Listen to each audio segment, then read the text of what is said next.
যদিও এইসব প্রশ্নের উত্তর নিয়ে একটি জরিপ করেছে বেসরকারি সংস্থা ইনোভেশন কনসাল্টিং। সোমবার রাজধানীর কারণ বাজারে বিডিবিএল ভবনে আয়োজিত এক অনুষ্ঠানে প্রকাশ করা হয় ওই জরিপের ফলাফল। সেখানে দেখা যায় ময়মনসিংহ, সিলেট, রাজশাহী, খুলনা, ঢাকা ও চট্টগ্রাম বিভাগে এগিয়ে বিএনপি।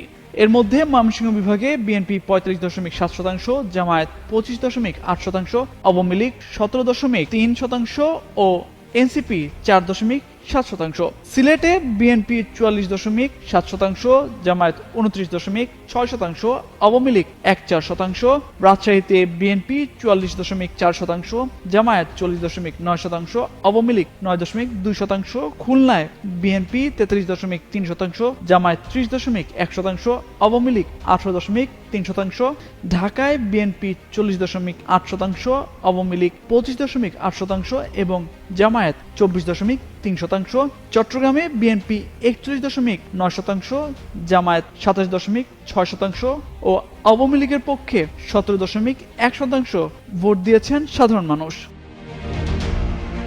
অন্যদিকে রংপুর বিভাগে জামায়াত এগিয়ে 43.4% সমর্থন নিয়ে, যেখানে বিএনপি 36.7%, আওয়ামী লীগ 12.5%। বরিশালে আওয়ামী লীগ এগিয়ে 31.9% ভোটার সমর্থন নিয়ে, সেখানে বিএনপি 28.7% ও জামায়াত পেয়েছে 29.1% ভোট।